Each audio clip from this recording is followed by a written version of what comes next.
नमस्कार, मैं हूं दिबांजलि मोइत्रा। 2024 लोकसभा चुनाव किसी के लिए खुशी तो किसी के लिए गम लेकर आने वाला है, लेकिन उससे पहले कार्यकर्ताओं में होड़ मची है कि किसको टिकट मिलेगा। इसके साथ ही साथ 70 पार वालों को टेंशन है कि टिकट मिलेगा या यहीं पर राजनीति का दी एंड हो जाएगा। ऐसे ही दो नेता हैं, हेमा और मेनका। देखिए रिपोर्ट।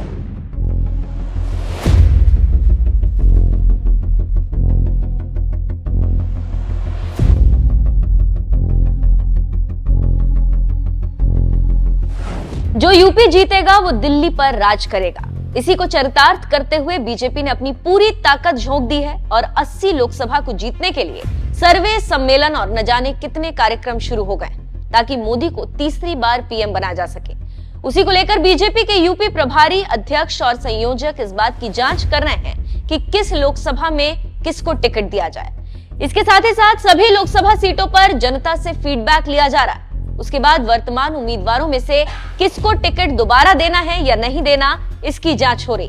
बस इसी को लेकर यूपी बीजेपी में हड़कंप मचा है और नेताओं के पसीने छूट रहे हैं। इसके साथ ही यूपी के सांसदों को दिल्ली की एक और बात इस ठंड में पसीने छुड़ा रही कि 70 पार लोगों को टिकट नहीं मिलेगी।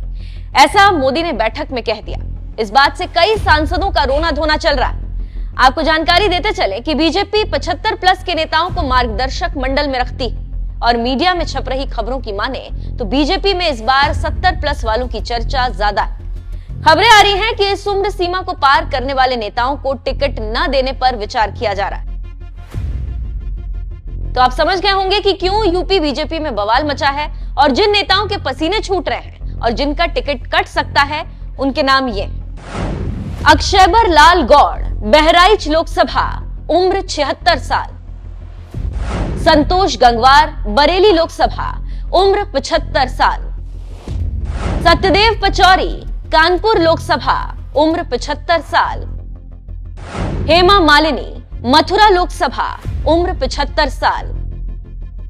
रीता बहुगुणा जोशी, इलाहाबाद लोकसभा, उम्र 74 साल। जगदंबिका पाल, डुमरियागंज लोकसभा, उम्र 73 साल। रमापति राम त्रिपाठी, देवरिया लोकसभा, उम्र 73 साल। राजनाथ सिंह, लखनऊ लोकसभा, उम्र 72 साल। राजेंद्र अग्रवाल, मेरठ लोकसभा, उम्र 72 साल। वीके सिंह, गाजियाबाद लोकसभा, उम्र 72 साल। देवेंद्र सिंह भोले, अकबरपुर लोकसभा, उम्र 69 साल। लल्लू सिंह, फैजाबाद लोकसभा, उम्र 69 साल। सत्यपाल सिंह, बागपत लोकसभा, उम्र 68 साल। साक्षी महाराज, उन्नाव लोकसभा, उम्र 67 साल। मेनका गांधी, सुल्तानपुर लोकसभा, उम्र 67 साल। वीरेंद्र सिंह मस्त, बलिया लोकसभा, उम्र 67 साल। केशरी देवी पटेल, फूलपुर लोकसभा, उम्र 67 साल। ब्रिजभूषण शरण सिंह, कैसरगंज लोकसभा, उम्र 67 साल।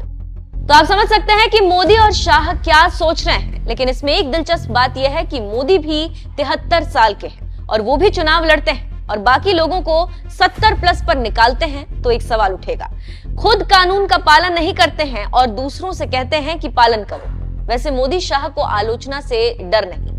मोदी शाह को पार्टी में अभी कोई चैलेंज करने वाला नहीं, तो फिलहाल किसी की हिम्मत नहीं है कि वो विरोध करे। रहा सवाल नैतिकता का, तो मोदी शाह के लिए नैतिकता गई भाड़ में। इसके लिए लाखों उदाहरण दिए जा सकते हैं।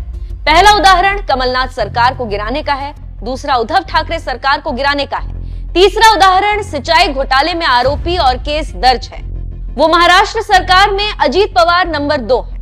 तो छगन भुजबल जो पिछले 2 सालों से जेल में बंद थे, लेकिन अचानक बीजेपी में शामिल होने से ईडी ने केस वापस ले लिया। तो नैतिकता की बात खत्म। इसे समझ सकते हैं कि मोदी क्या कर सकते हैं और क्यों।